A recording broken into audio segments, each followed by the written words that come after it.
You're listening to What is a Woman, a podcast hosted by Catholic Family Podcast. Hello, everyone. Welcome back to the What is a Woman podcast on Catholic Family Podcast. We are so happy to be back from our little break that we had last week. If you caught our little snippet episode, we just took a quick little break last week, and we are happy to be back for this very exciting episode. Before we get into it, though, I'm Holly, if you're new here, and I'm joined here by my mom, Mandy. We have been doing this podcast for 2 episodes now, and this is our third. Very exciting, very anticipated episode. So, in this episode, we are going to be discussing the hot button topic, should women study theology? Right. Now, this stems from a tweet. Right, yeah. I'm not on Twitter, but, things trickle down their way through social media, and you hear things anyways. And I think men are generally annoyed. Yeah, they're annoyed. They're annoyed by this topic. So that tweeter, yeah, he was voicing his annoyance. And I've been around, I haven't been on Twitter, but I've been around social media enough with Facebook and that to know that men are really off-put by women. Mm-hmm. When they're there. And they want them to stop. Especially on social media, right? So do they have so what we're going to argue, we're not arguing anything. We're going to answer the question. Should women study theology? Should women study theology? Do men have a valid point? And what should women be doing? That's our whole podcast anyway in general. Yeah, what is a woman? What is a woman? So we're going to... let's delve right in. Well, let's start. Well, I think before we delve into it, we have to think about a few things, right? Okay. Because we have to get ourselves in the right place to even answer this question. So we have to think of a few things. And basically, if we go back to, podcast number 1, what is a woman, right? We have to think about how God created us and how he wanted us to be. Back in the day, even before I was a traditional Catholic, I hated psychology. I thought all psychiatrists were nut jobs, right? I thought, and this is before I'm traditional. I thought, you go sit on a psychiatrist's couch. He's gonna fill you with nutty things, and you're just going to be he's going to take your nuttiness to the next level. But the funniest thing, once I became a traditional Catholic, then I learned that psychology actually has a very prevalent place because we're designed by God. Mm-hmm. God made us, and he made this mind to work the way he designed it to work. So psychology is basically the studying of the mind. If it's done properly. But it has to be done properly, right. Or else it's just nuttiness by the New Agers, right? The New Age teaching. That Psychology Today magazine, that was absolute garbage. Absolute garbage. Not very often. I don't even know why. I just was I would look at the titles and I think, well, maybe that's when all this. It is when all the new narcissistic therapy started. But we have to go back to how this mind is supposed to work, the way God intended it to work, right? So we have to throw out all the Psychology Today. So if we look at our most perfect moment in life, right? When is that? When we're born. And then we're baptized. So not when we're born, when we're baptized. We're right? free of original sin. It's funny, the kids and I were talking about this the other day, and they asked why a baby goes, if they're baptized, why a baby goes to heaven. Mm-hmm. Right? If they're baptized. Right. Well, because I said after the moment of baptism, you are in a perfect state of sanctifying grace. A perfect state. You're a baby. You can't sin. And your mind has not been messed with. Right. So your mind is perfect. The sanctifying grace is perfect. Everything is perfect. So as you grow up, though, things happen, right? Right. Right. So that's why when they put you on a psychiatrist's couch, they're always going back to your childhood. They always want to... things happen, right. Trauma happens. Yeah. People say something to you. All these things are influencing the child, right? And I think generally our listeners and today's woman knows that. That's why they're putting their kids in little plastic bubbles. Right. Because they know that just the simple thing of somebody calling you fat. I laugh because that happened to me. This is true. This is true. This is true.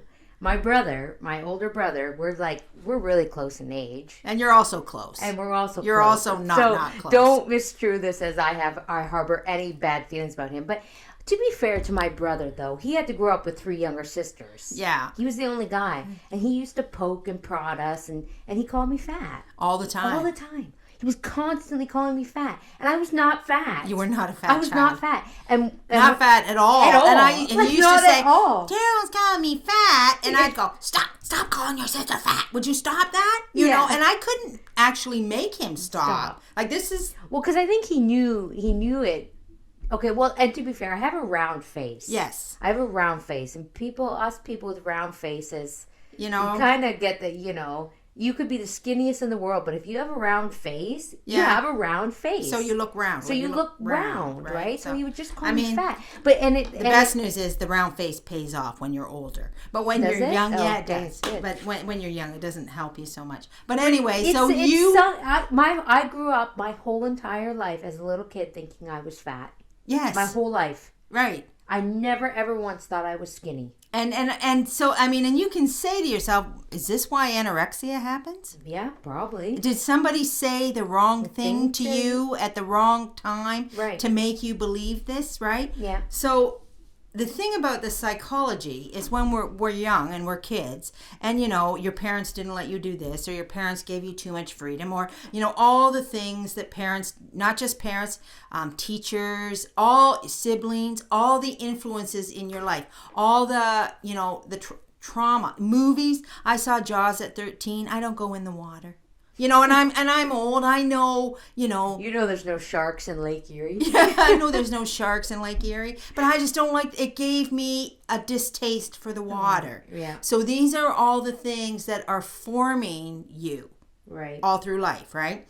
So I think what we need to put into perspective that we were born perfect, right? After we were baptized. Mm-hmm. And then all the stuff came into us that's going to start forming our ideals, right? So why are we talking about this? Why are we talking about this? Because we have to think about the saints, right? When we call somebody holy, what does that mean? It means to be whole. It means to be whole. That's why we say they're holy. They're holy because they're whole. Sanctification is another form of what? Sanity, right? So when we say somebody is saint, the more holy you are, the closer you are to sanctity, the more sane you are. So all this stuff that's gone on in your head, right? All this stuff that you've been raised with or has formed your ideas, like even to the point of who your parents are, how they interacted with one another. Right. Like this is all forming your ideals for good or for bad. Right. And let's be real though, the saints had trauma too. Saints had lots of trauma. And actually they had a ton of trauma. They had tons of The saints were not without trauma. They didn't, get baptized and lead perfect lives. They had all kinds of things come to them from, even that little cartoon that Glorious Heritage. Oh, the Glorious Heritage cartoon, St. Margaret Mary. Yeah, look what happened to her. And the bad grandma, the mean grandma and the mean aunt. But what's the key to them? They never take their eyes off of God. They never take their eyes, their heart, their soul, everything is fixed on the end goal, which is to get to heaven. Which is God. And God. Right? So this is why, if we're studying psychology, we have to think about, what our objective is. And we have to take away all the falseness that has seeped into us. And we have to make ourselves holy. We have to make ourselves sane. We have to keep our sanity. We have to keep our sanity. Yeah. Right? Which leads sanity, the more sanctity. the more sane you are, the closer you are to God, because sane and sanctity, kind of the same thing, right? So and it's very, we have to remember that everything was passed down from Adam and Eve, right? Right. Like all the sins, children do pay for the sins of their parents, Yeah. which is a very, very scary thought, because not so much, I'm paying for the sins of my parents, who are paying for the sins of their parents, who are paying for the sins of their parents, and so forth. But that means if you're a mother, your children pay for your sins, right? So scary. So that's why you have to be more reflective on yourself, because you can't do anything about the past ever. Right. And you should never sit there and reflect on the past over and over again and bring it up in your mind all the time. Yeah, or the hardships that you received. You're not supposed to do that. You're not supposed to do that. Actually, just a little side note there, that's the biggest problem with today. The biggest problem is the past. Yes. Even you think of things like, all the movements that are out there that are reflecting on the past transgressions, there's a ton going on here in Canada, there's a ton going on in the US, and they're all about the past, the wrongs that were done in the past, and that the people present today have to make up for those. Right, which is nonsense. It's nonsense, and that's how you get your wires crossed. So, the biggest thing about our podcast and What is a Woman is that we got to get these wires uncrossed, right? And we have to realize that maybe we've been fed a bunch of lies. Mm-hmm. And maybe what we believe, we're believing based on our own personal experience. Right. Not on the truth. Right. So the saints, if you base everything off of the truth, you can't go wrong. Right. The saints, they didn't do that. They just made themselves perfect, made themselves whole. Do what?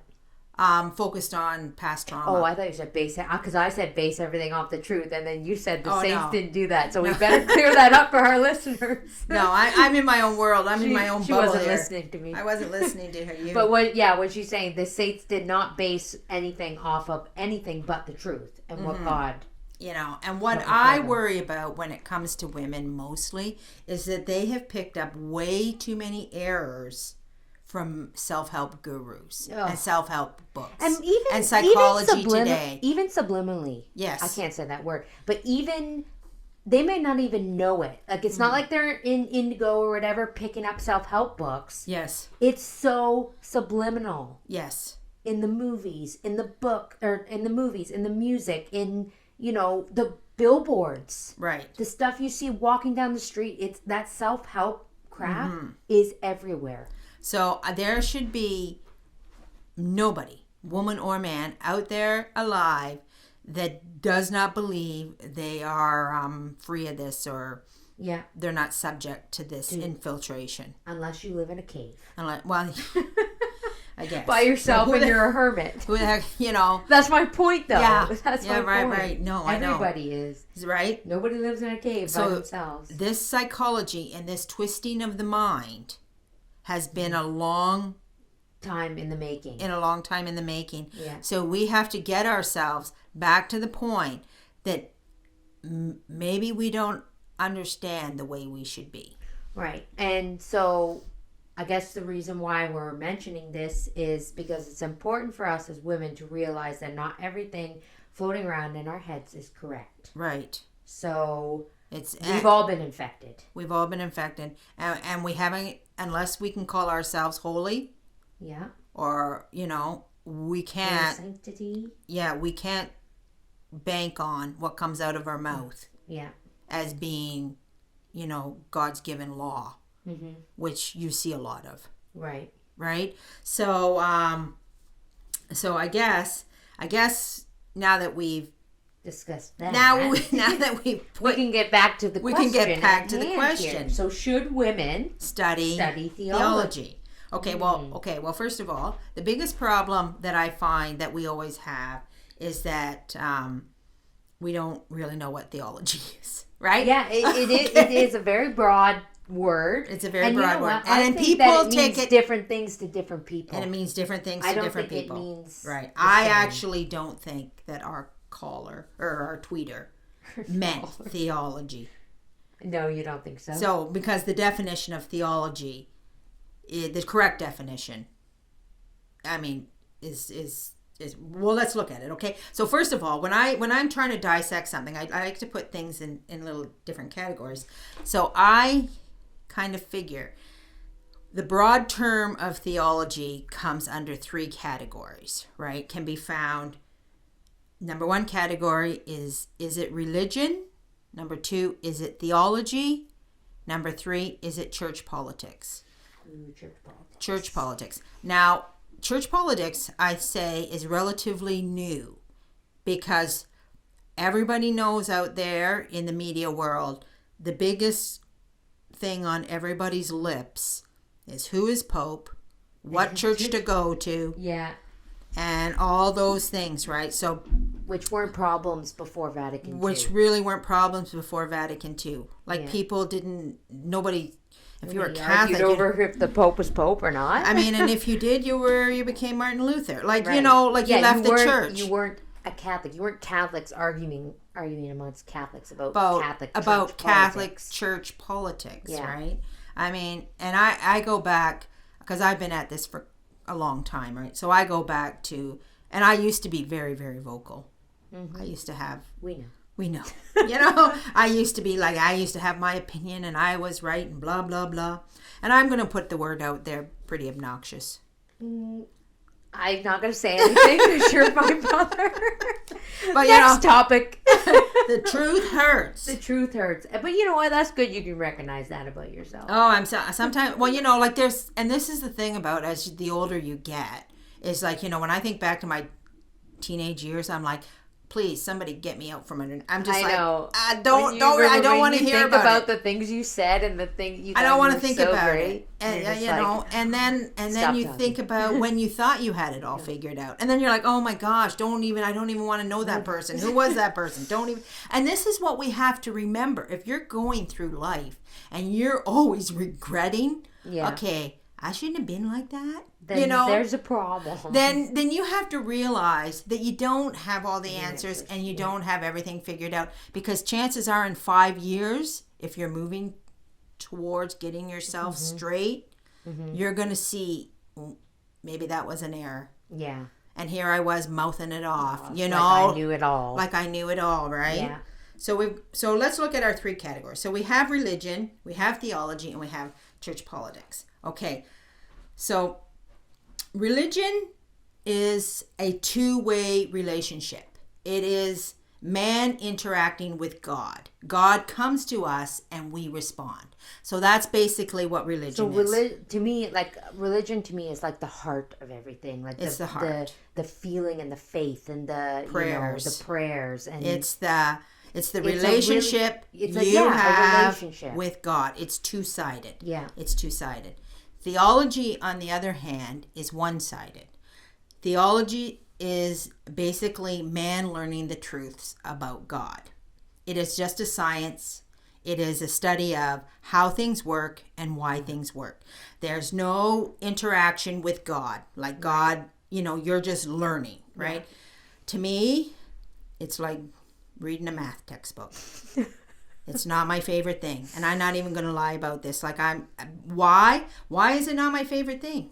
Well, even when you're right, even when I think about myself for spiritual reading, I have to really feel the book. Like it has to really grab me, and it has to like I've been given some spiritual reading books, and I'm just like, oh, this is dry as toast. Yeah. Like I can't, and then I realize because it's too much theology. It's too much. And I'm not saying theology is great, but I want the religion. And why is that? Okay, why is that? Because I'm a woman. Because you're a woman, right? Yeah. So now we got to think about this. We got to think about this very clearly. The psychology of a woman. So the church tells us that the man is the head of the family, and the woman is the heart. Now, actually, we didn't need the church to tell us that, because all we have to do is look at the way society runs. Who buys and reads Harlequin romances? Unfortunately, women. Unfortunately, Not me. yeah, not you. But we're talking a broad We're spectrum talking about here. women in general, right? You see many men at the checkout line with their harlequin romance? No. Who listens to love songs? Women. Women. Who watches rom-coms? Women. Who watches Hallmark Christmas movies? Women. Women, right? Why? Why? We know why. We know because the heart. She has the heart. It's all about the feelings. It's all about the love. It's all about the romance and the love. I mean, as Catholics, I mean, and that's all that stuff we just mentioned is garbage. Yeah, we're not promoting we're talking about the world here. We're talking about the world, right? Yeah. So, I mean, if we're talking about a clock ticking correctly, I mean, God made women a certain way, and the world proves that just basically by where she goes for her entertainment. Yeah. Right? The world proves that she's the heart. Mm-hmm. Just by these rotten things that she wants to, I mean, they make jokes about it. They make jokes about it. The man having to sit down and watch a romantic comedy with his wife, and he's rolling in his eyes and sighing, and because he does not want to do that. I'm sure he'd rather pluck his eyes out with a fork. Right. He's not interested. He's not interested. We used to have a retail store, and the women be there shopping, and they'd bring their husbands, and we're like, why? Please don't bring your husbands in here. I thought you wanted a good time. Yeah. Like, why would you? Why? Because the husband just follows them around. It's like, another teacup, another doily, another this. Yeah, do we need to buy another candle? And then she's mad at him for not having a good time. For not having a good time at this. And it's like, of course he's not having a good time. I'm sure he'd rather be in a store looking at fishing poles. Like, there's no fishing poles here. We have candles and soaps, and it was just like, I mean, so the natural... But it was very funny to see that the women could not understand why their husbands were being so grumpy. And for me, like, because being a Catholic, I feel, gives you special insight. An edge. And I'm like, when I go to stores like my store, like we're talking like little boutiques, the last person I would bring is my husband. I want to enjoy myself. Yeah. I want to look at 200 scents of candles and smell every single one before I decide which one would fill my home the best. Right, exactly. I don't want my husband standing behind me sighing and saying, can we go to Sport Check yet? Yes. You know? Yeah. No, exactly. That's exactly right. And why do people fight this? Why are you fighting this? Why are you insisting on bringing your husband? Go with your mother. Go with your cousin. Go with your daughter. Go with your sister. Anybody. Yeah. Find any other woman on the face of the planet to do these things with. Do not do them with your husband. And if your husband actually wants to do that, and you know what? But maybe he does because he's just kind and charitable, and he's like, okay, I'm doing something nice for my wife. But I'm going to tell you, that's rare. Yeah, it is rare. It's very rare. All right. Anyways, off topic. I know, but so what we've proven here, just basically by reason, which all men should love, we've proven by reason that for it to penetrate a woman, it has to go to her heart, right? And if we know this, especially you moms raising children, your daughters are going to go after all those things. Yeah. They want the love. They want, they build sandcastles. What do I always say? Castles and not sandcastles, just castles. Castles in the sky. They're like grand schemes of love and all this nonsense. I mean, it's not nonsense, but women do get carried away by it. Yes. They get so carried away by it. And they get so carried away by it, they follow their heart instead of their head. Yeah. Yes, really. Brutally. Yeah. So, and because in a blink of an eye, this desire for love and this big heart that God has given her can send you in the wrong direction without even thinking. Really fast, right? So this is why, and this is also why religion, the two-way relationship between man and their creator, comes more naturally to women because it's a love story, right? Mm-hmm. So if you're raising your daughter and your sons too, you have to teach them this is the love story. This is the love story you want. Even when you look at the prayers and the hymns and they're beautiful, and the women are naturally drawn to that. Yes, they see the beauty. They see the I was saying we had the bishop down last weekend for confirmations. And I cried during confirmations. Yeah. Because to me, it's just like you think of the Holy Ghost coming down and filling these kids. That gets me. Yeah. Because I'm a woman. Because you're a woman, right? And I'm feeling it. I'm feeling the feelings, I was doing a novena to Saint Joseph. Yeah. I was typing it out for somebody who wanted it. And so I read the whole thing, right? I read this novena. And I was just like, by the time, I was so overwhelmed, I couldn't get through it because I was thinking of, oh my gosh, how much does God love Saint Joseph? I know. My mom sent it to us, and I'm praying the novena now. I'm only on the second day, but it is a beautiful novena. Yeah. Beautiful. Maybe we can put in the comments for anybody. Yeah. We need to share some. We always talk about these things, and we don't. We should share them. We should share them. And the words and it's beautiful, Right. It's not just a prayer. Like, it's a prayer, but it just fills you with so much. You just see and that's what a woman wants. She wants to see and feel the love, right? So, I'm going to say, okay, so should a woman study theology? Yeah, so where does that leave theology? Where does that leave theology, right? Is it just boring and well, Father teaches us theology. Yes. Right? So, if you're going to say, we go to a woman's meeting and Father is teaching us the confraternity of Christian mothers, and Father is teaching us theology. Yeah. So if you're going to say, should a woman study theology? Well, the priests are teaching it. So there is an answer right there. So there's your answer right there, right? But, and I'm going to say generally, I sit around and I watch the women, and they're generally very, very interested. Yeah. They are very interested. They like to hear, the will over the intellect and blah, blah, blah, blah, blah. That's... You shouldn't say blah. Okay. Because I'm going to be truthful about it. I am going to be truthful about it. Okay. For one thing, and this is the other interesting about theology. I feel the theology is in the prayers.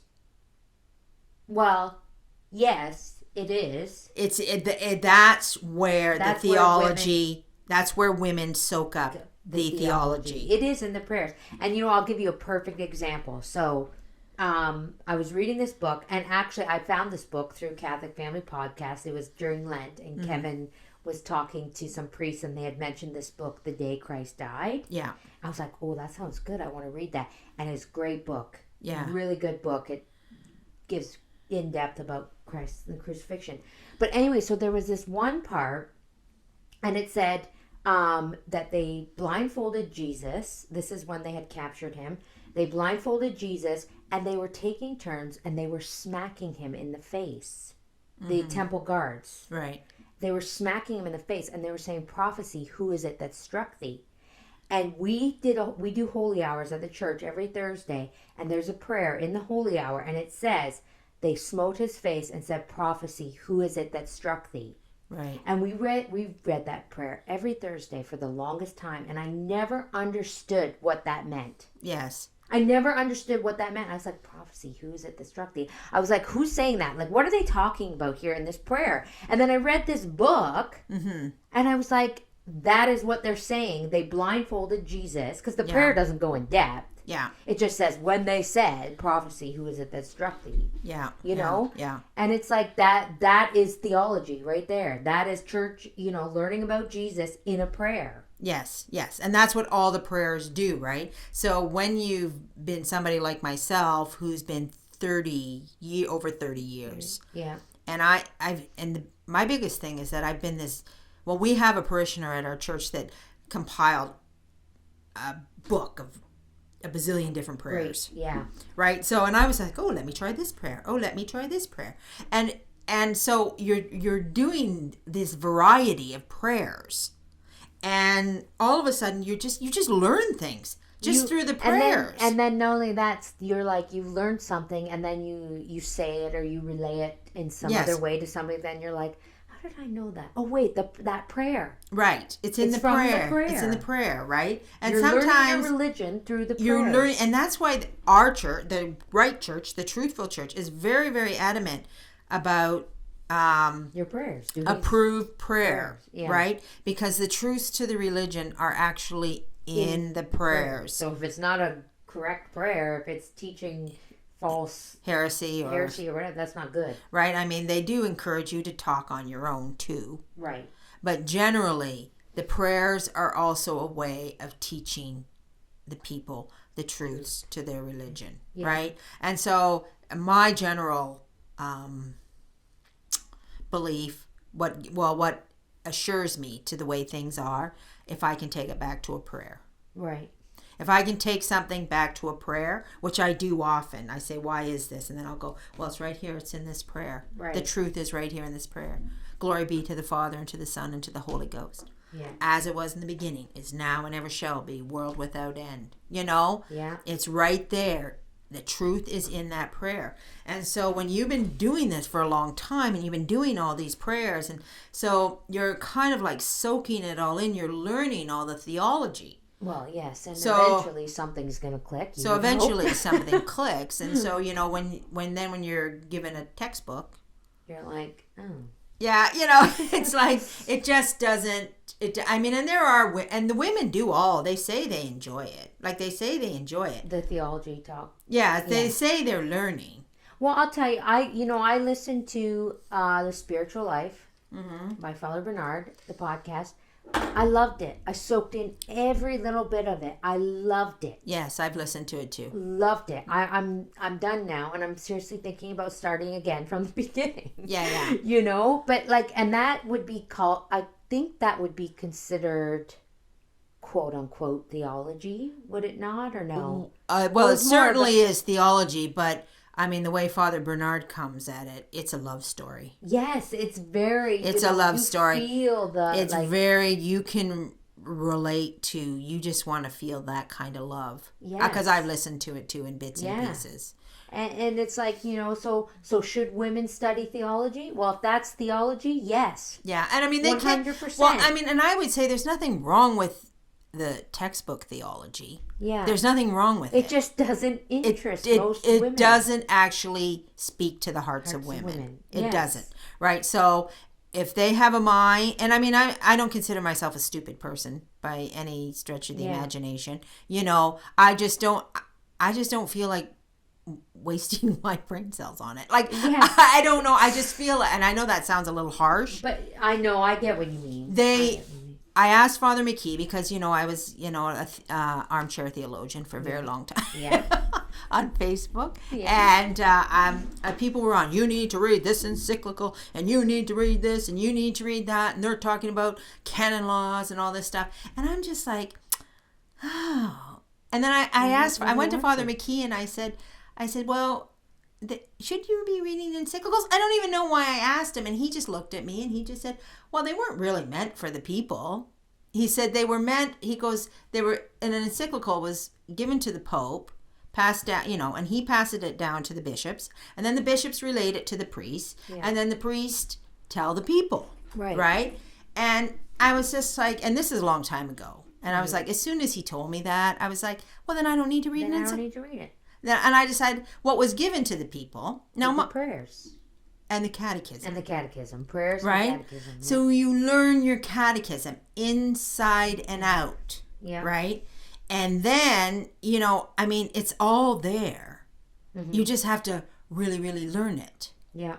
Right? So, going over encyclicals is not really benefiting you spiritually. I just even thinking about it. I've never read an encyclical. I've never opened the book, but my head's spinning thinking about it. And it's not like it's not meant for me. It's not. But and also too, especially for women. Like, and I can get behind men.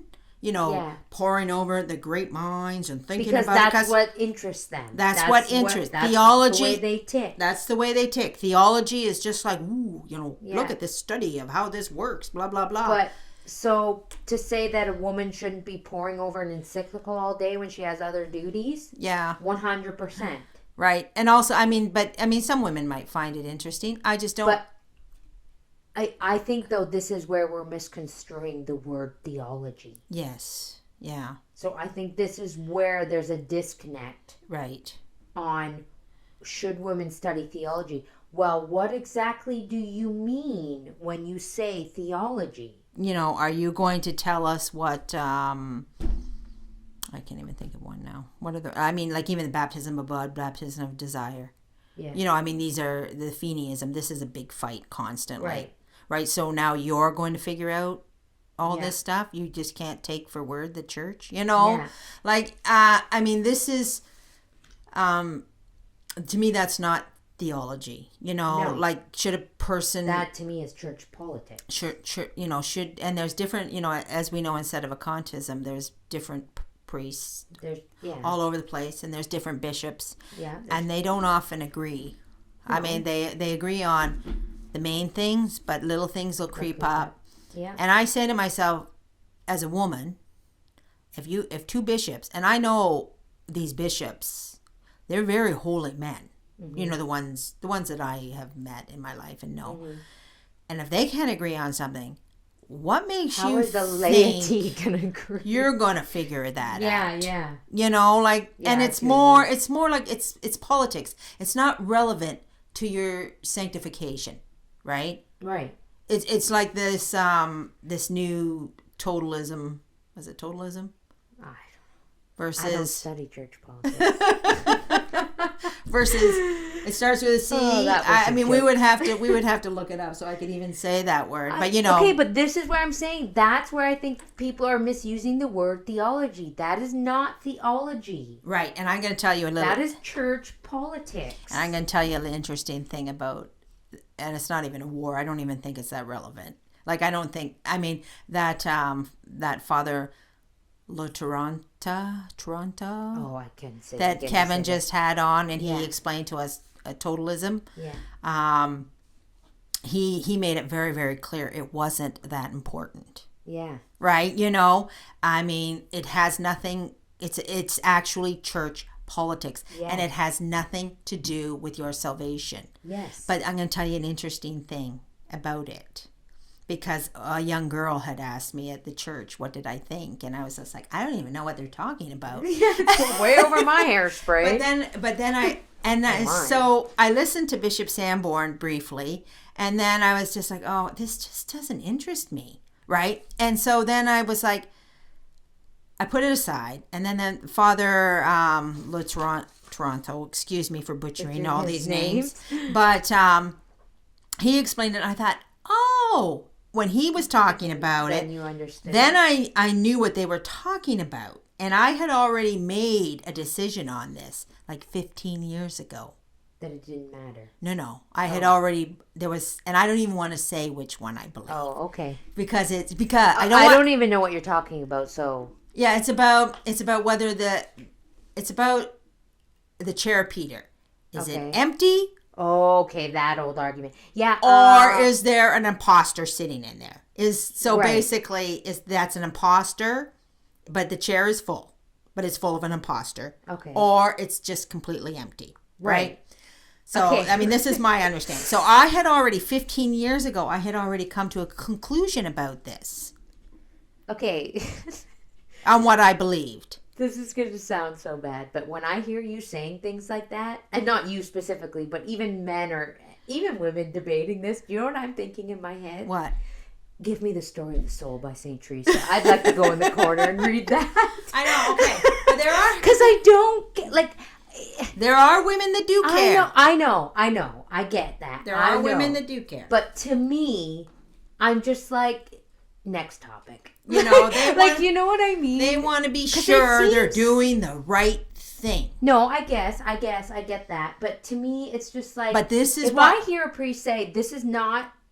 the salvation of your soul does not depend on this. Yeah. That's all I need to hear. Yeah. I'm not going to, like... You know, it's like Matt Walsh says. I always quote Matt Walsh. Let's not go into the weeds here, people. Yeah. Let's not go into the weeds, okay? We have the sacraments. We have all the gifts that God gives us. We have the catechism. Yeah. Why do you want to go into the weeds and argue with people? Yeah, you don't. You don't. You don't want to go. And especially women. I'm telling you, women, even if you like to, you don't want to go there. You don't want to go there. You don't want to. And nobody's saying you're not smart enough. You're not smart. Nobody's saying you don't have a right to learn. If you want to watch that podcast and listen to that video, all the power to you. Yeah.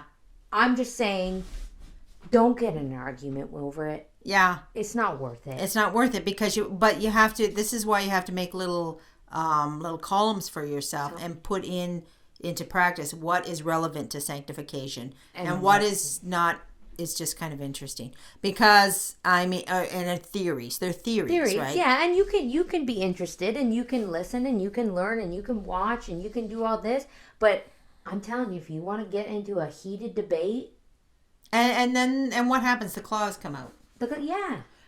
Okay. So we've discussed what religion is. It's a two-way relationship. Yep. Religion is you involving yourself with God and God involving himself with you. Theology is a one-sided relationship of you studying the truths of God. And then there's church politics. And then there's church politics. Which is not theology. Which is not theology. But it causes the most grief for everybody. So I guess what we're thinking here is, from what I can tell, it's the church politics that are it's the problem. And so what Buddy with the tweet said, he should have said, I wish women would, what did he say? Bake brownies, make rosaries. I can't remember exactly. And not involve themselves in theology. What he really meant to say, I think, was church politics. Is, I wish women would bake brownies, make rosaries, and not involve themselves in church politics. Yeah. Right? Because, Which, I agree with him. I agree with him, too. I totally agree with him. But let's look at what our book says, because... Right. I was reading further along in our book, so give us, what book are we reading, Holly? So, if you're new here and this is the podcast you decide to listen to first, welcome.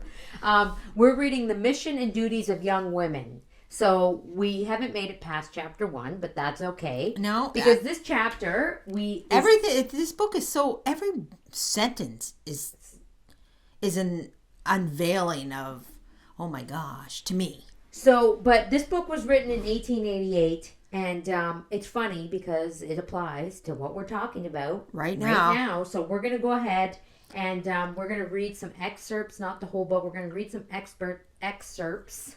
And then we're going to break it down for you guys how this relates to this hot button topic. Right. So we're in chapter 1, and I'm just going to go ahead and read from the book. Okay. So, quote, hence women, although weaker than man in some respects, is nevertheless frequently superior to him, and in some instances God has chosen her in preference to him, to put in execution the designs of his mercy and love, on occasions that require a great Pliancy.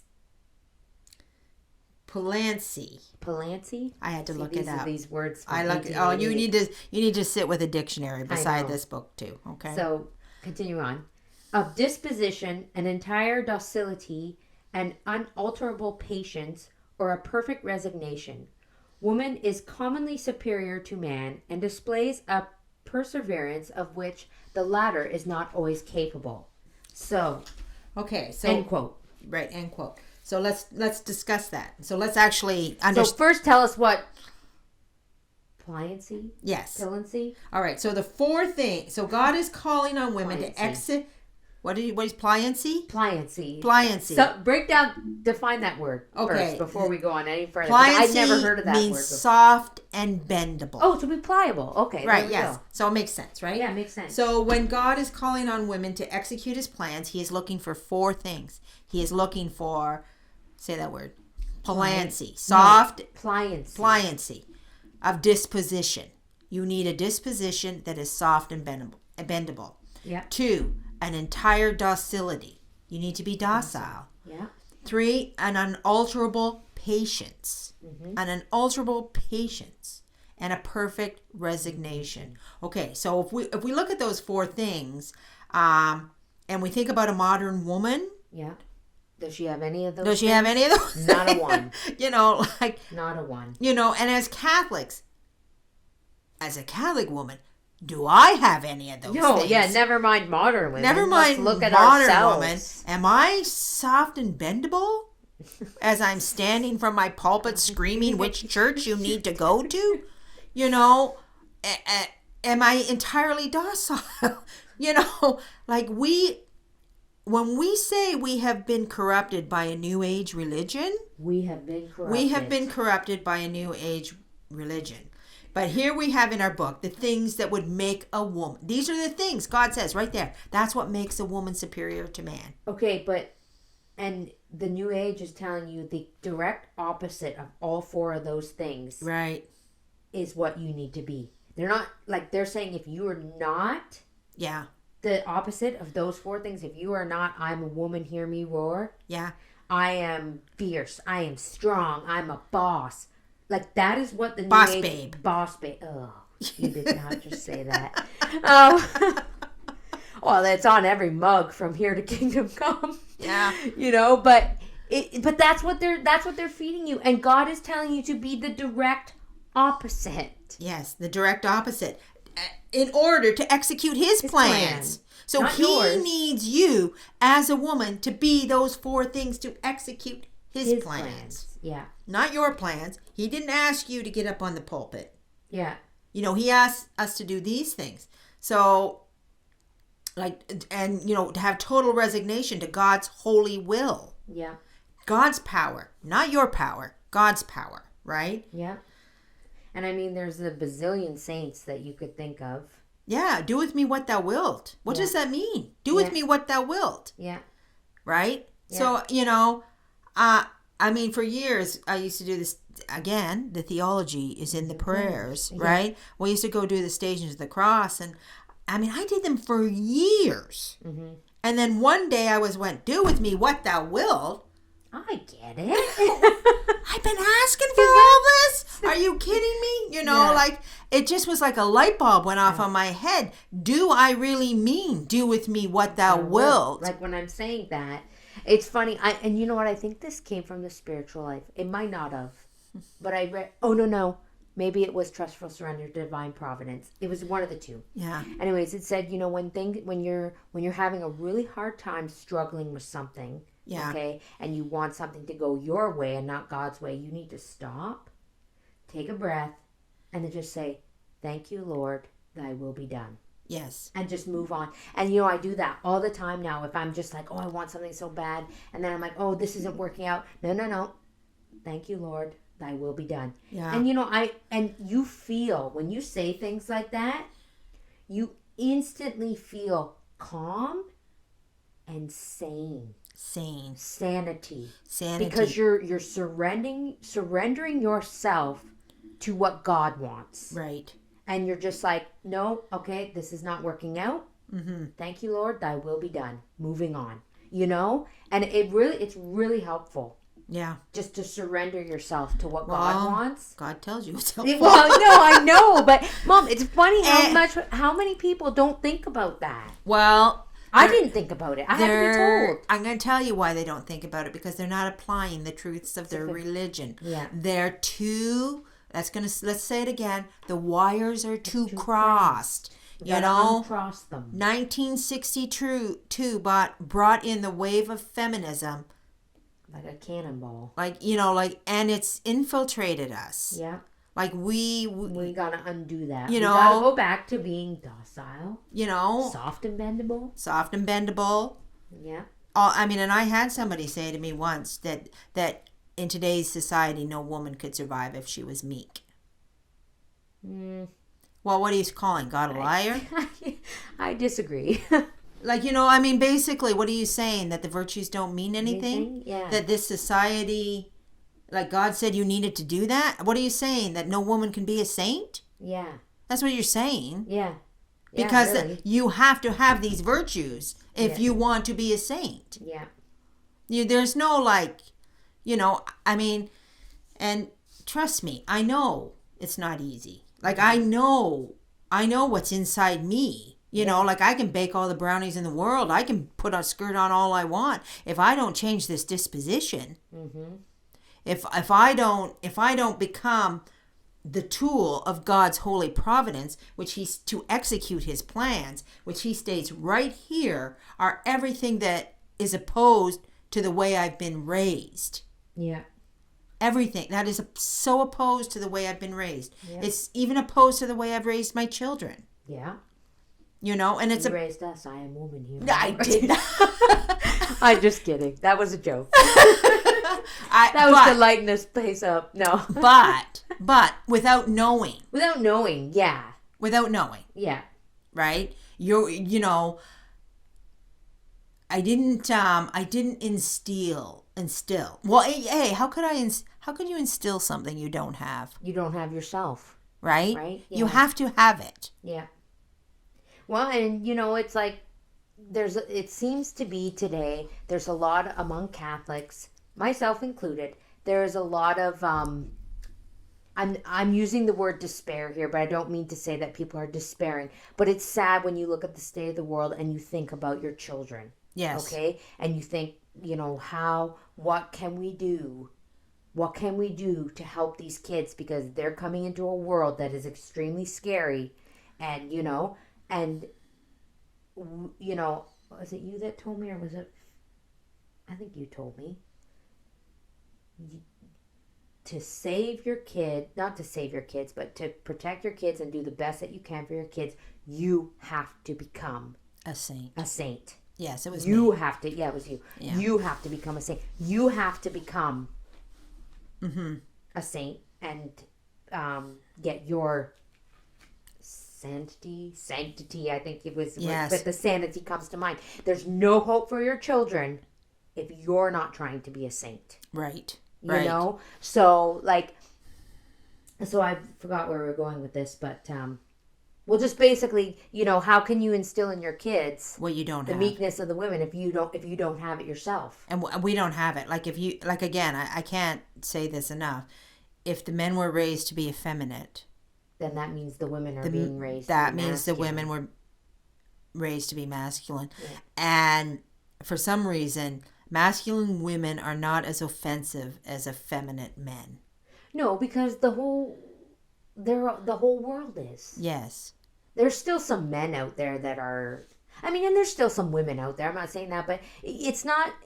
I get what you're saying. It's not as offensive when you see a woman, because that society is telling us that she's doing her bit to break through the glass ceiling. She has a right to. People aren't offended at all. No, I don't. They just see it. I mean, in the traditional circles, I know, and I've heard that, I've heard it said that the feminism is still prevalent. Yeah. And it can't be any other way. Right. It can't be any other way because it's deep within. I mean, I used to make this joke all the time, over Alcoholics Anonymous, what their slogan is. Hello. Slogan? Hello, when they get up on the stage. Meeting. Hi, I'm Holly, and I'm an alcoholic. Yes, that what right. Say? I say hi. I'm Mandy. I'm a feminist. Hi, my name is Mandy. I'm a feminist because that's the only way that you have to acknowledge what you are, what has been given to you, what's in you, so that you can get rid of it. Yeah, you can get rid of it. Right. You have to say, you can't be like, oh, here I am, all meek and humble, and you know, and not be that, right? So anyway, let's continue on to our book here. So, quote, in cases which call only for the exercise of hope or patient expectation, where it is necessary to temporize, to prepare the way gradually by a slow, gentle, yet continued action, for a result which must be the effect of time, and which violent or precipitate measures would inevitably prevent woman accomplishes without any effort, and by merely following the bent of her nature, what man could achieve only by subduing his natural inclinations. End quote. Okay. So here the woman, she prepares the way gently, right? So her job is to prepare the way gently with hope and patience, and basically because of our nature we are able to do this without any effort. Yeah. If we were true to our nature, right? We have to be true to our nature. Yeah. To be able to pave a way of hope and patience. We're called to be patient. Well, and you know what? We have to be, because when you think of the man, in a normal Catholic family situation, I'm talking here. The man, he works, he puts the roof over the head, he feeds. He has a lot of financial pressure, being the head of the household, and the man can get very downtrodden, Very downtrodden. with that. Very And then the downtrodden. woman has to come in and she has to be kind and she has to be gentle and she has to be patient and she has to say to the husband, it's okay. It's okay. We'll get through this. It's okay. Like, that's the woman's job, to carry the hope of the family. Right. Right. And God gave her that job. And God gave her that job. And I say all the time, in most situations, I'm going to say in most situations, even my husband's not Catholic, but in most situations, he's very, downtrodden. And I'm the one that has to be like, hey, it's okay. We'll get through this. Yeah. Life will go on. Hey, it's okay. That is the woman's job. And what, I learned something a while back after my father had died. May he rest in peace.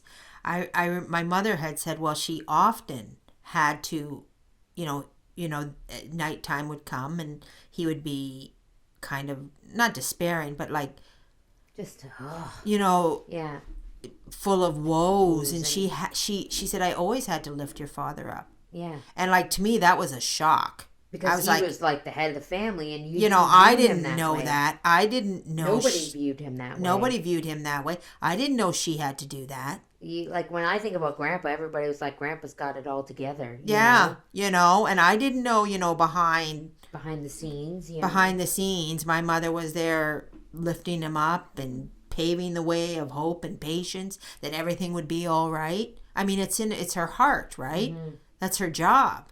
Yeah. So, but at some point, we have to acknowledge that part of us, we have lost this. Yeah. Right? That we have to see that as that's your job. And we have to bring that back. We have to bring that back. Because it was naturally given for us to do that.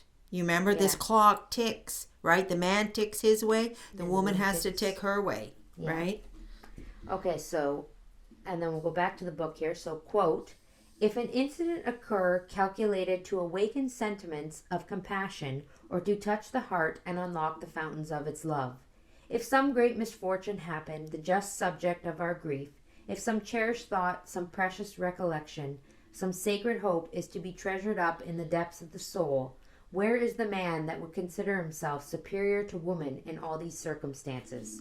End quote. Okay, so basically, the author is talking about the heart of a woman, right? Mm-hmm. That she is capable of awakening sentiments of compassion, unlocking hearts, precious recollections, sacred hopes, and cherished thoughts are all within the depth of her soul, right? It's in her heart. It's in God. God put it there. That's the heart, right? Yeah. And I mean, this is when we go back to the silly love songs. This is why women are wasting their time with silly love songs when they have all the real love that's in the depth of them, is to not give, way to lustful fantasies or whatever the heck these silly love songs do, but in the way of paving a way, because it's in the depth of her soul to make things be all right and good and loving. Mm-hmm.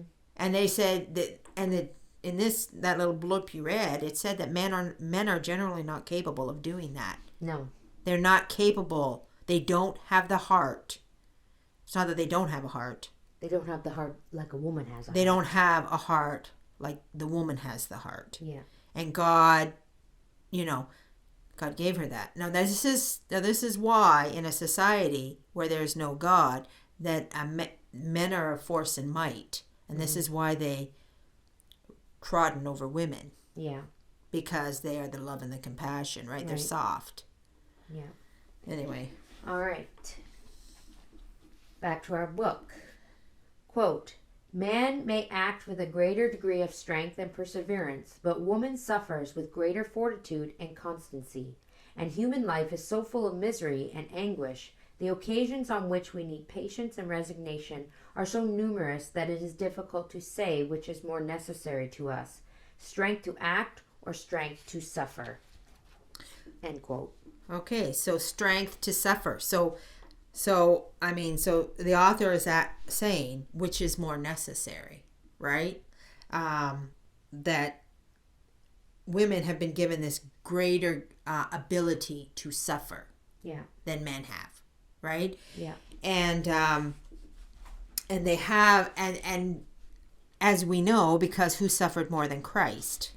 Blessed Mother. Blessed Mother, right? Yes. You know, like the art of suffering patiently, lovingly, and for the greater glory of God, that all things come together, again, has been given to the woman. So, I mean, the greater ability to do so. Now, I'm going to put this out there for any men who are listening. Men have the ability to do all this too, right? If they sanctify themselves, They can. you know, they have to sanctify themselves. And their heart can be ever as great and loving as a woman's. Well, look at St. John. Yeah, St. The John. apostle. Right. The beloved. The beloved. It's just these things come more natural. It's just, let's repeat, they become more natural to the woman, right?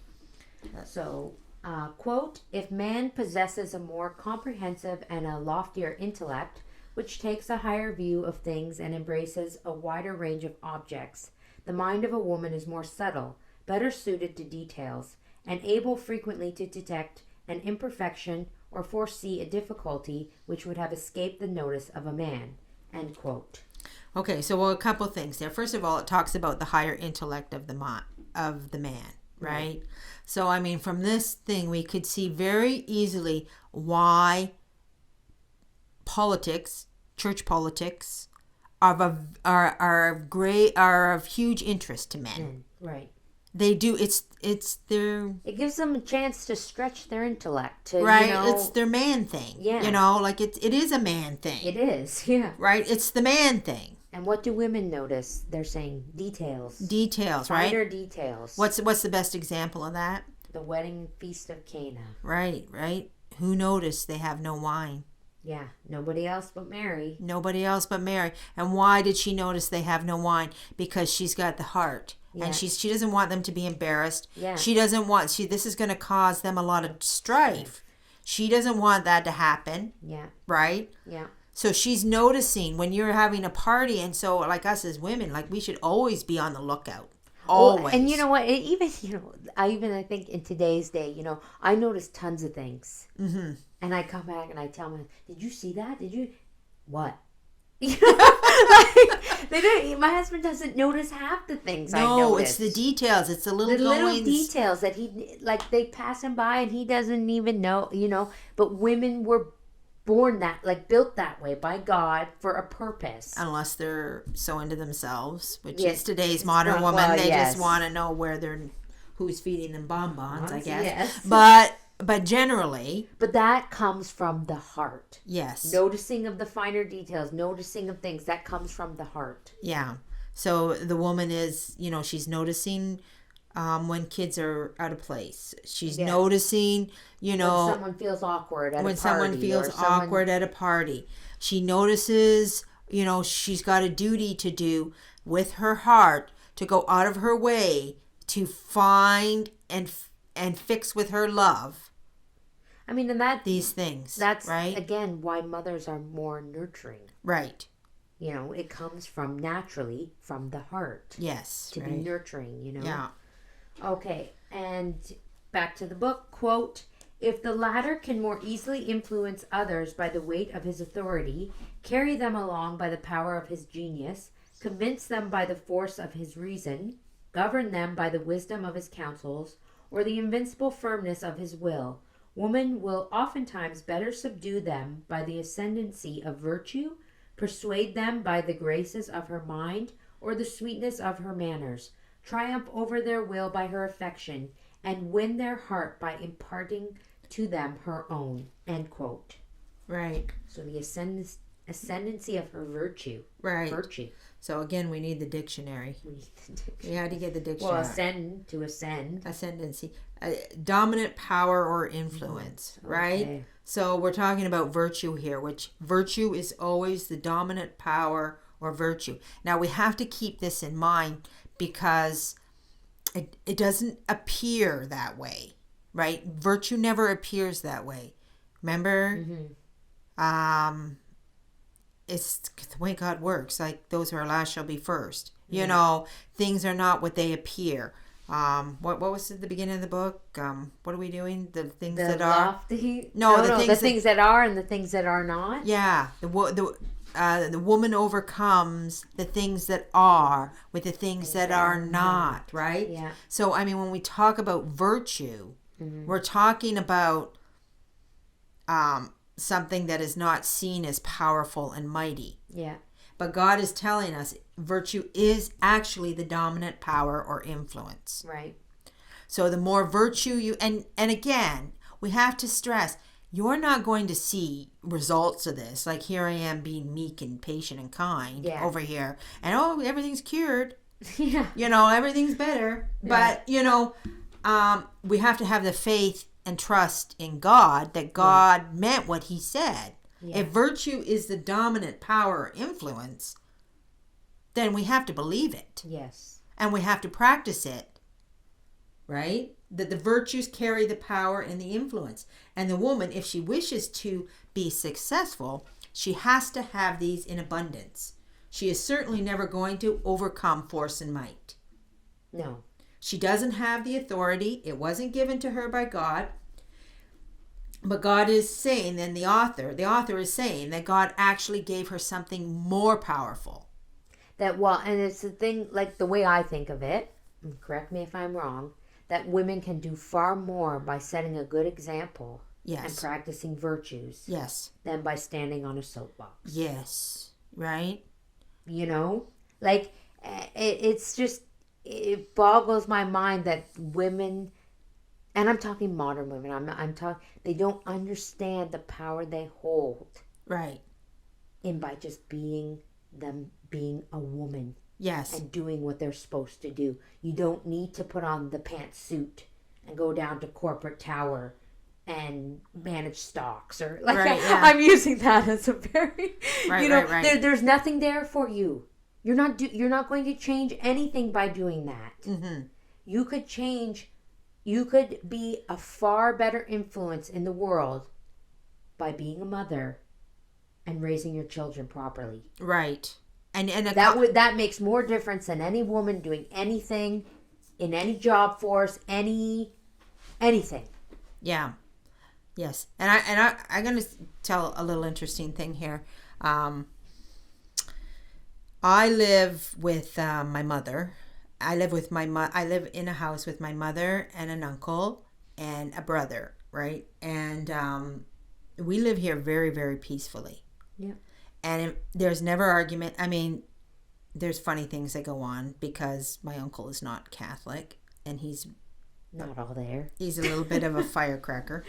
But people just ignore him and just go, oh, yeah, okay, uncle. Yeah. That's nice. But anyway, so we had to go sign some papers today. So I had to take my mother. And, of course, we sold her house and she's living with me. And so this clerk said, oh, okay, well, I live with my daughter. She said, oh, well, how's that going? Like, assuming that we're ripping each other's eyeballs out. Yeah. And my mother just looked, oh, fine. We don't, there's no fighting going on here. Yeah. There's no art. And I said, when we left, I said to my mom, I said, nobody could relate to the way we live. No. Right? Because maybe another Catholic. But we just, I look after them. Yeah. And that's... You just do your duty. You just do your duty, right? And thankfully, from 30 years of prayer, because I don't think if you took me back, even 20 years ago, like I'd still be Catholic. You could have done this? I could have done this like this, without fighting and carrying on and chaos in the house. Well, I think from an outside, because I don't live here, so I'm going to say from an outsider perspective, even though I'm still part of the family, but I don't live here. But you're here a lot. I'm here a lot. Yeah.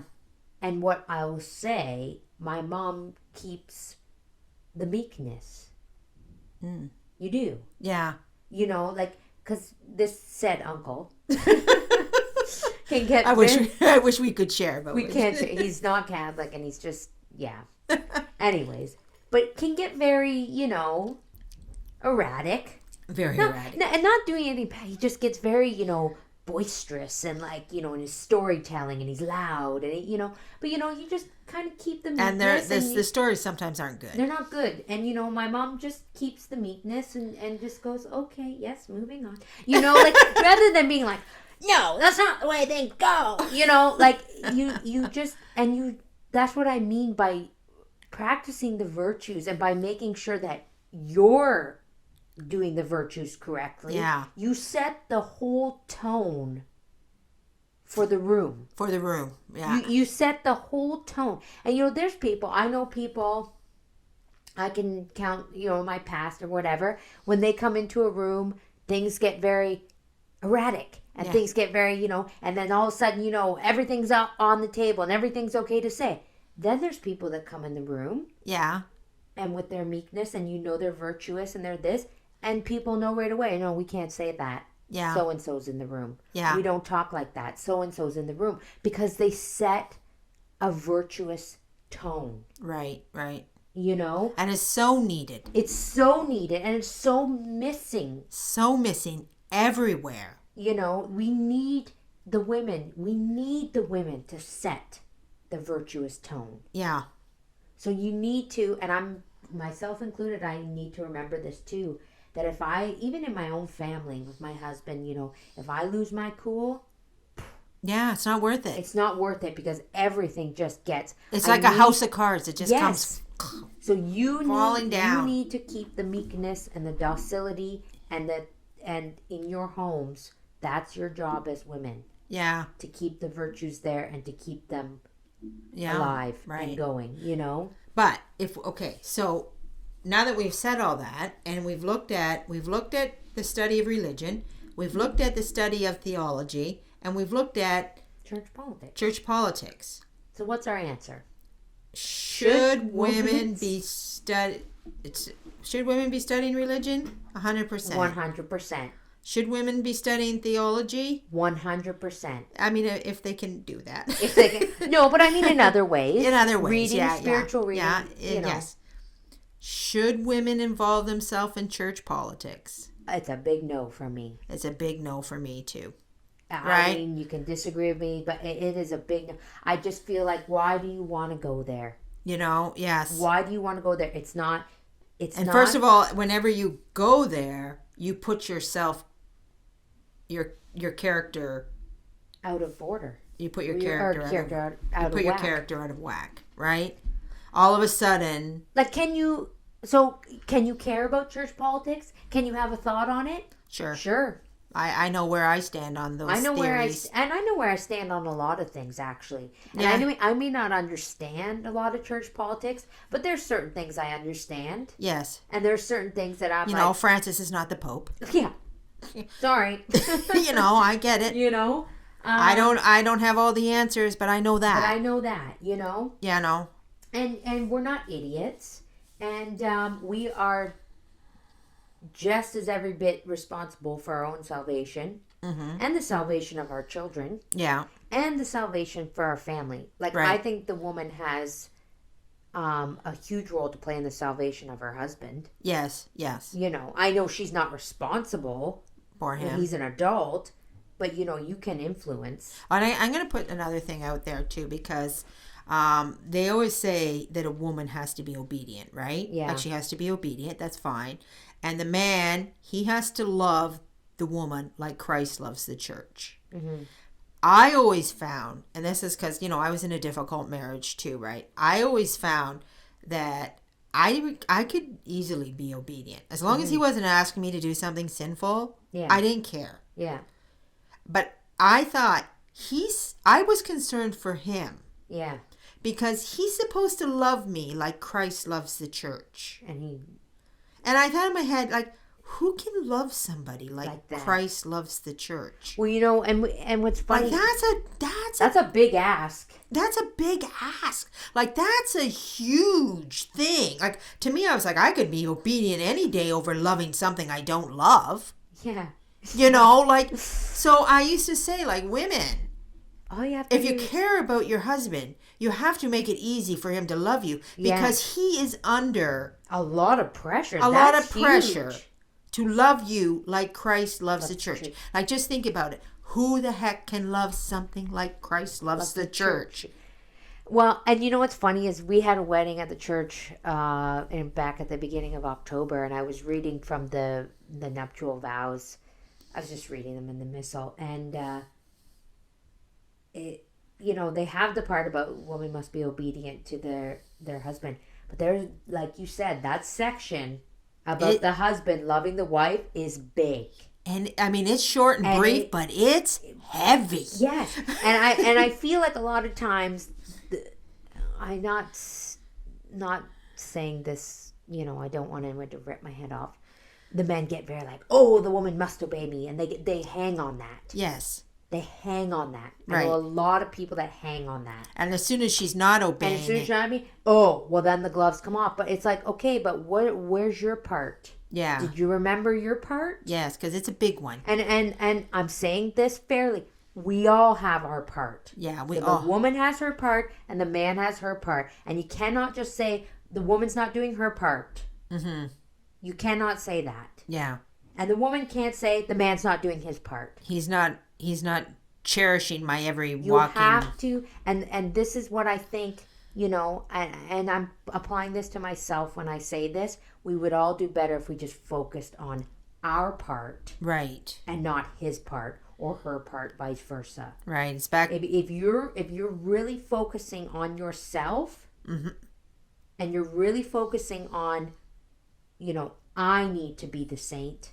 Yeah. To keep everything in order, you won't be worried about what he's doing. Right. Right. God will look after that. If he's a good husband, he makes it easier. If he's not so good, well, that's your cross. It's a pretty big cross. I felt that cross, in my life, but and I know it personally, so I kind of feel for women who have that same cross. Right. But that doesn't let you off the hook from becoming a saint. No.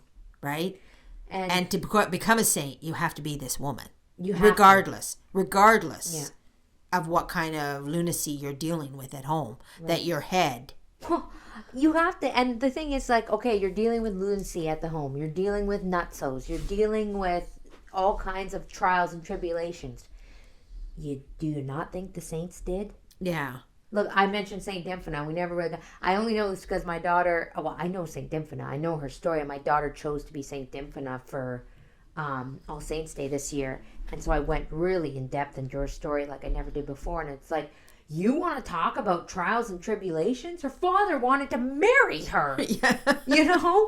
She had to run away from her father. Yeah. Because he wanted to marry her. Yeah. Yeah. You want to talk about trauma? Yeah. That's trauma. That's trauma. Like, and what did it do? It made her a saint. She became a saint. Yes. She became whole. She became sane and full of sanctity, Yes. So you have to just be like, whatever crosses, whatever things get thrown at me, well, please God, let me offer them up and make me a saint. Yeah. Right. And the past is the past, and here we go. So, I mean, I feel like we've kind of answered the big question. Should women study theology? Right. No. Well, yeah. No. Well, and I've answered. We've been through that, and we know. And I'm going to say that the biggest problem, what I think, it is the church politics. It's not the theology, and I think it's the church politics. And I just want to point, because I want to point this out too, because a couple of women have mentioned too. I saw in some comments about that is about a husband taking a family down a garden path, like sending them off the rails, right. Adopting something that's wrong, right? Like the Feeneyism is the big thing, or when they decide they're going to be home aloners, or they decide these other things, right? And they take a whole family with them. Yeah, and that's a very that's a very big possibility. And you have to remember, King Henry VIII, he was he took a whole country with him. He took a whole country with him. Yeah. So when the head is not good, there is that possibility that he takes everybody with him. But as our book explained to us, how the wife stops that is she doesn't stop that by fighting with him and arguing with him about his grandiose decisions. Yeah. She fights it by virtue. And if she's well trained, as she should be, and if you're, in the virtues and in well trained in her vision of trying to get to heaven, like if she's on that road, she will see when he errs. Yeah. She will see that because she's on a road to sanctity. If she doesn't see that, then she's not on a road. She's not on the right road herself. Right. Right? So when she sees that he's taking them off the path, yeah, then she has to double down on the virtues. And she has to double down on the being the pliable, being all these things. Yeah. She doesn't come in like guns a-blazing. A roaring lion. A roaring lion. She doesn't say, you're out. Yeah. We're doing this from now on. I mean, obviously there would be ways that you would have to go around it, or your husband can't make you sin. Like he doesn't have the authority to do that. Yeah. I mean, and you can certainly say, sorry, going to church. Yeah. You can't stop me. Yeah. Right? But you have to know that in advance. You have to, as a woman, you have to know your religion well enough that when he steps off the path, off the bounds, that you're aware that he stepped off the path. And I mean, no amount of arguing with him over church politics is going to help anything anyway. It's not going to help, and it's not going to make you win. No. It's not going to be, you need God's grace more than ever if that happens. More than ever do you need it. So you have to double down on what God says works. Yeah. Yeah. Like you have to go, okay. Like God's telling you what works. Don't do the opposite. Don't do the opposite. He's telling you that the supreme power is in the virtues. Yeah. So. Our book just told us that. Book just told us, yeah. So anyway, So it's a very, like we said at the beginning, it was a very hot button topic, and it gets a lot of, what's the word? Ruffles all the feathers. Yeah. Ruffles all the feathers. Like, but you know what? It shouldn't. It shouldn't ruffle your feathers. It shouldn't, and if, you know what I say? If men want to think that we should just be in the kitchen baking brownies and making rosaries, well, by golly, I'll be in the kitchen making brownies and making rosaries. No, but I mean, like, whatever. You can... But that's part of This is the world. Baking brownies. Who doesn't want a brownie? Who doesn't want a brownie? If you want me to bake the brownies, everyone go, these are the best brownies ever? Sure, I'll do that. And making the rosaries, we should make in millions. Like, of course. We're supposed to be spreading the faith. We're supposed to be giving it to our children. What child doesn't want to see their mother making rosaries? Oh, it's very important. Mom says we need to make the rosaries. How much more important can you get than making the rosaries or building shrines or making things pretty for God? Like, these are the important things in life. I mean, but that's where the good disposition comes in. Yeah. Like, if somebody wants to say that, you just bake the brownies and you make the rosaries. Well, yeah. Yeah, I will. I'll do it. Somebody's got to do it. Somebody's got to do it, Like somebody's got to bring the joy to this house. So nothing brings joy like chocolate. Yeah. I don't even like chocolate. I'm weird. But so women, just my whole thing about that is just, be proud. Be proud. Be proud to bake the brownies and be proud to make the rosaries and just that's what God wants you to do. That's, your places. Our place is in the home. Yeah. And that's where we make the greatest influence. Yes. And that's our road to sanctity. They said if they wanted to destroy the family, they were going to do it through the woman. Yes. And they have. They have. They have 100%. So don't let them. Yeah, and we know they have because when we read this book, we don't recognize those women. Right. We don't recognize them. So I guess we'll wrap it up then. Yeah. I think that was a pretty good episode, and we'll have to continue on next week and get back to the book. And the book is we haven't got out of chapter 1. We haven't got out of chapter 1. too many brownie making. No, just kidding. We're gonna get there, but we wanted to touch on this topic, and hopefully, we're not experts in any way, shape, or form. We're just mere women. But we do have opinions, and we do have we love our religion. We love our religion. We love our faith, and we wanted to share a little, from the woman's side, I guess you could say. From the woman's side. It's easy for men. It's also, well, it doesn't come well if it comes from a man. No, because it's very... you just want to stand up. It's very condescending. You just want to stand up on your pulpit there and command all the things. Get back in my seat. Tell me to get back in my seat. Or get back in the kitchen. So it's just like, who are you to tell me what to do? Yeah. We get very offended. Yeah. Offended. And that's the new age. That is a new age. Yeah. That's a new age. I'm not. You know me. Yeah. My mom told us when we were kids, because you'd have friends that would say something. They'd be like, "No offense." Yeah. No offense. Like that was the big thing when I was in public school. That started. You would say something about somebody, and then you'd say, "No offense," and then I remember my mom telling us, "I'm going to tell you something. You're not allowed to be offended." And then don't say no offense. You don't say something mean to somebody and say, but no offense. But you're not allowed to be offended. Yes, because being offended is like... It means your pride's been pricked. Yeah. Right? So if somebody can offend you, that means they've pricked your pride. Yeah.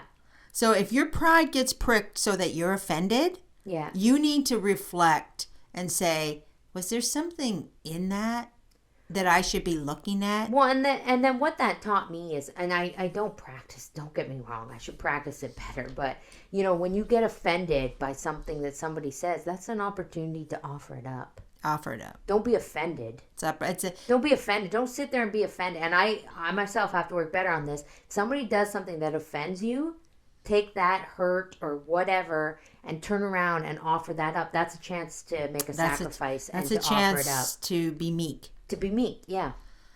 To be meek. So there you go, everybody. So we really hope that you enjoyed this episode. And as always, we will be back next Thursday for episode, next Thursday will be episode 4. And always may our Lord bless you and Our Lady guide you. And St. Teresa, pray for us.